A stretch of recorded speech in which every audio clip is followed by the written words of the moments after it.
So, about those German lessons that I made.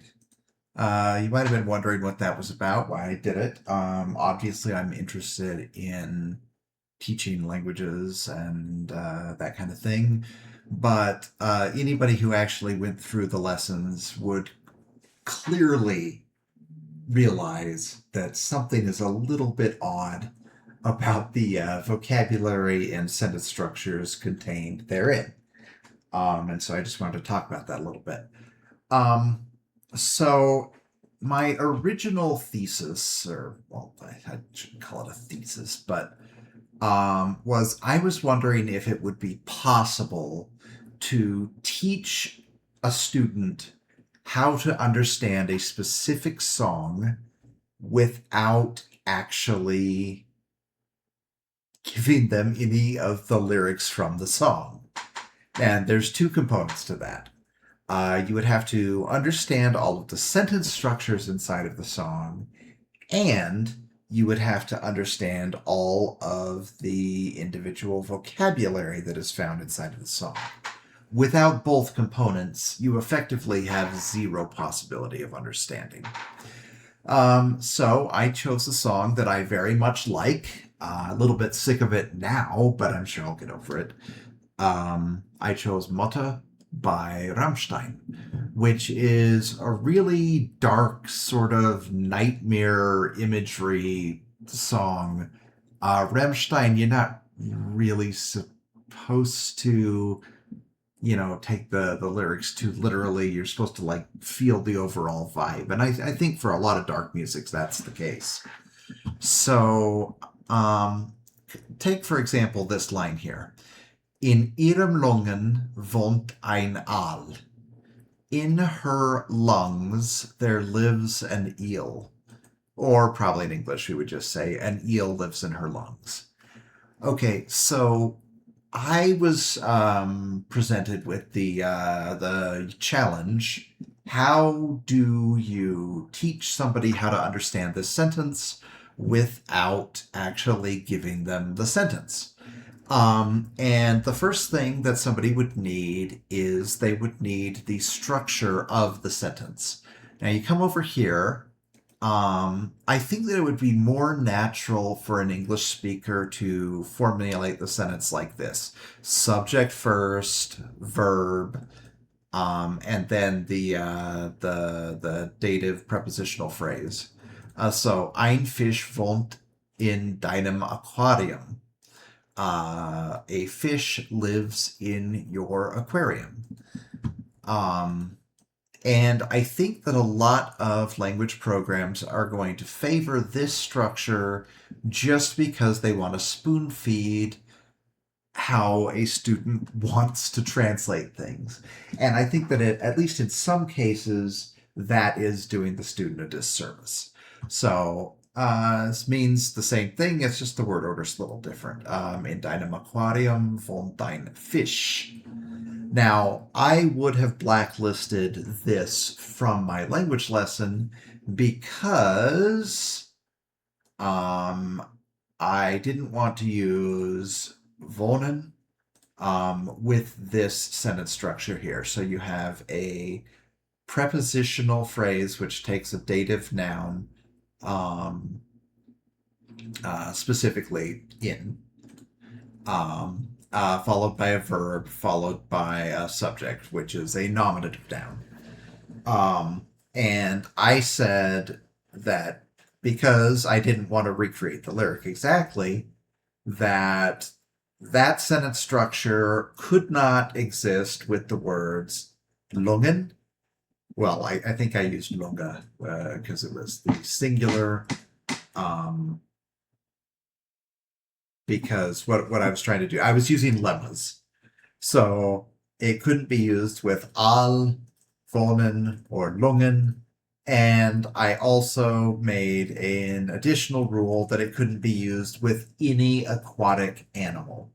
And I also created a blacklist that said this lemma, or well, this isn't a lemma, but the lemma that represents this and this underlying lemma, no combination of these could exist. I think there's 6 combinations. So there's This one and this one, this one and this one, this one and this one.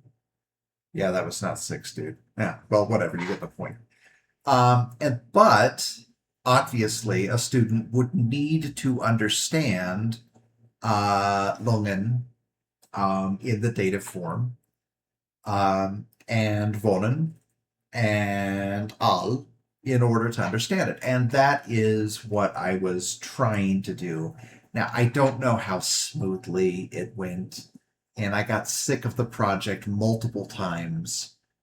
Um, and I kept coming back to it because I couldn't let it go. I couldn't let it go, and that's the reason that the last one is like a few hours long, because it's like, no, it just has to be done. And then at the very end, I was going to say, all right, your homework assignment is go listen to Mathe by Rammstein. But the truth of the matter is, honestly, I don't think that I prepared the student enough, even with all those hours, to understand the song. I don't think that it's possible. Now, that does not mean that if somebody went and, studied the lyrics, they could say, oh, this is like that one sentence from the lesson. Oh, this is like that other sentence from the lesson, etc., etc. But that requires an active participating student that wants to be there. And I just don't think that that's what I'm getting when I just upload a bunch of videos with no explanation. So let's see here. So the capstone, I don't know if anybody noticed, but originally I said blank of 7, and then this is 8 of 8. Yeah, I went back through retroactively and changed the numbering. So nobody called me on it. 0 views. I mean, a few people have clicked on these, so it's not 0 all the way down. And honestly, if somebody went through every single one of these, I would be absolutely honored.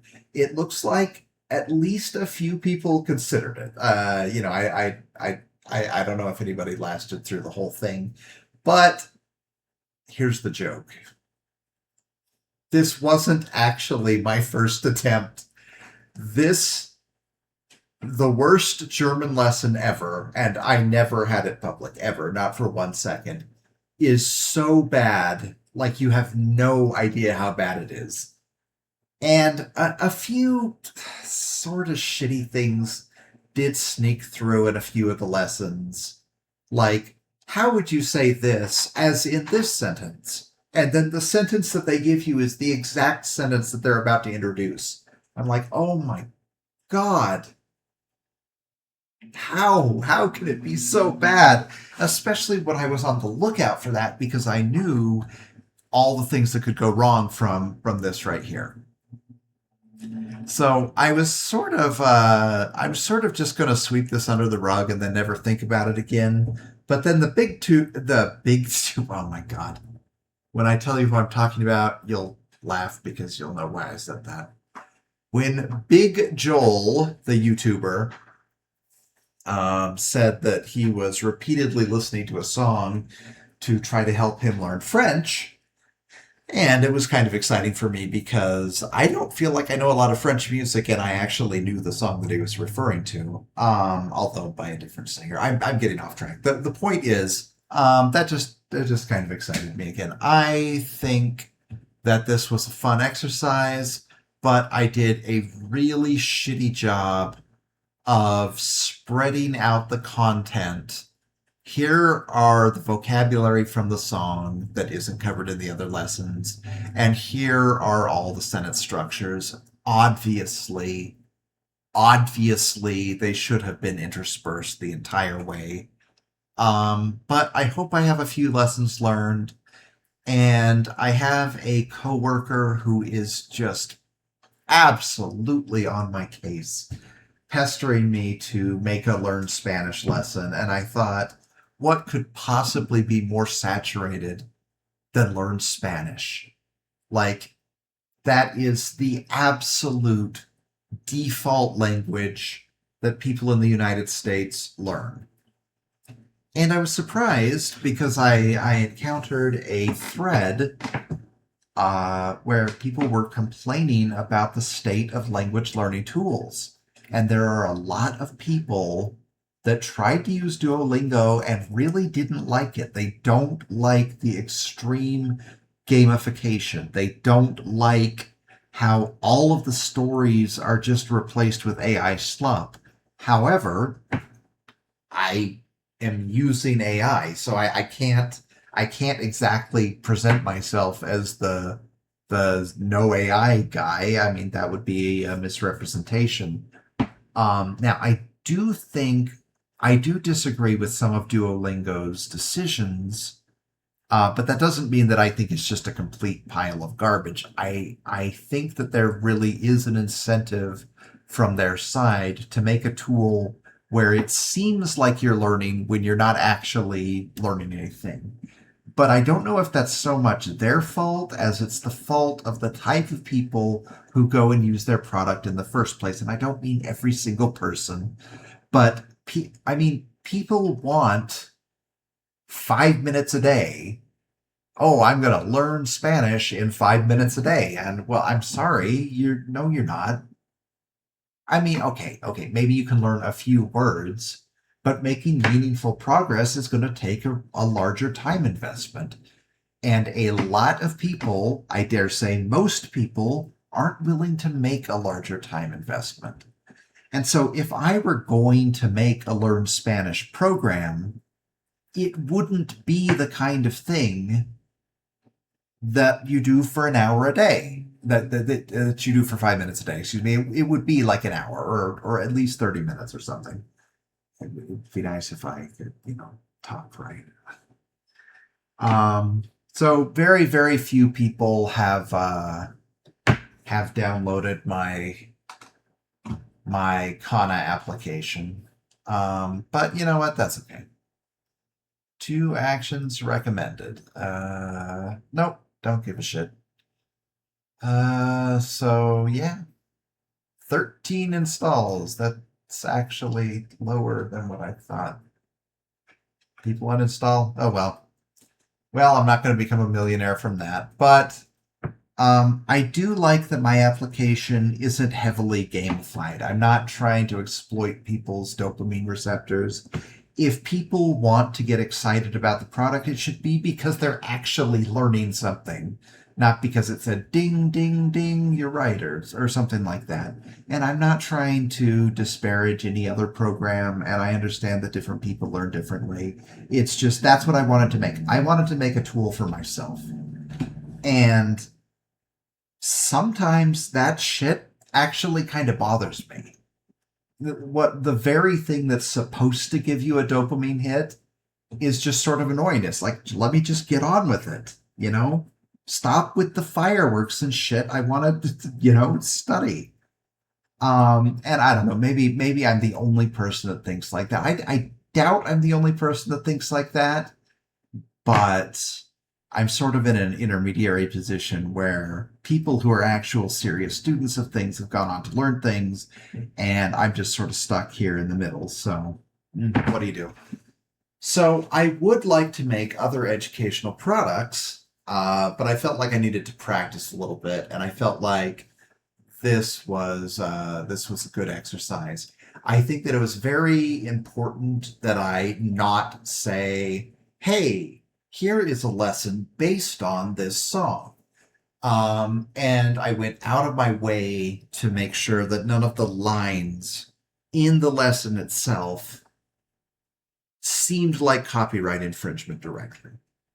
I did not realize how guarded, um, how much songs more than books, more than movies, more than television shows, um, that is protected stuff, and they take it very seriously sometimes.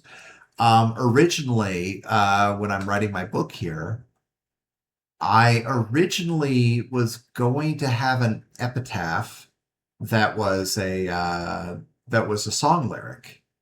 And there was going to be like 3 times in the book that somebody quoted a song directly. And that's sort of problematic, actually. And so I learned to not do that.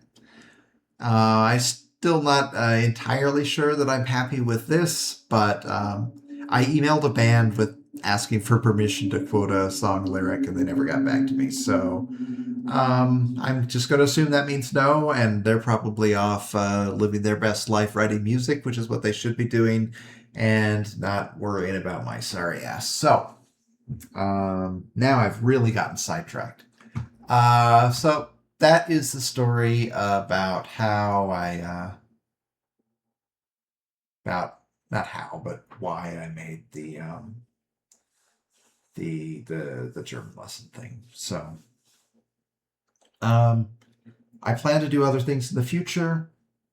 Probably if I do the Spanish thing, I want it to be different. I don't want it to be, hey, there's literally hundreds of commercially available Spanish language learning programs. Here's one more that's exactly like every other one.